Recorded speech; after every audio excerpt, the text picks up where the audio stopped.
My name is Josh Jenkins. This is my FTE 211 week 1 assignment.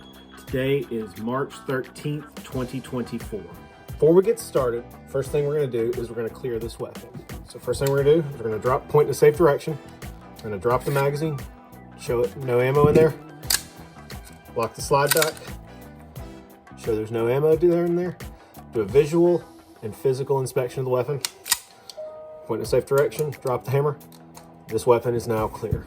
All right, for part 1, we're asked to give a couple of interesting facts about the 1911. So the first fact is that Utah has a state gun, and that state gun is the 1911 because John Moses Browning was born in Utah. This was done back in 2011, I believe. Let's see. Yeah, this was done back in 2011. Fact number 2, there are 3 conditions for which a 1911 can be in a state of readiness to be fired. The first condition that we'll talk about is with the chamber empty and the hammer down. This is just your basic vanilla, like I'm gonna pull it out, rack it back, shoot if something happens. Takes a little bit of time to do, but you know, that's one condition. The next condition is with a chamber in the round and the hammer down.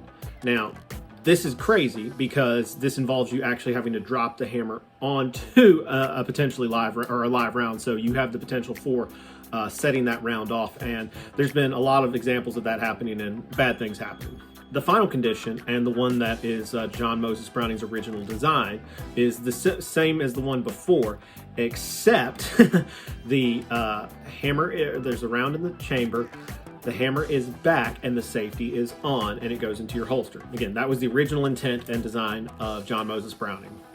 Part 2 asks us to talk about the military's decision to change from the 45 ACP that is in the 9mm or the 1911 into a 9mm.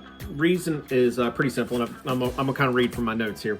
The reason is the change was because at the time, before they changed to the 45, they were using 38, and we were fighting in the Philippines at the time. So the Army was asked to design a new weapon around the 45 ACP, and they did. And because the 38 just didn't have enough stopping power, so they came up. John Moses Browning came up with the 1911 and the 45 ACP, which just absolutely had the stopping power and the ability to do what was needed to be done.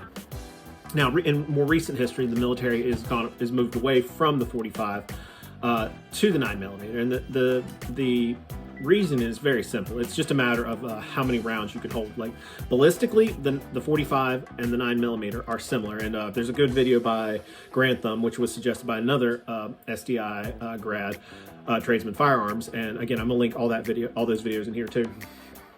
But it talks about, like, you know, the stopping power and the ballistics are virtually the same.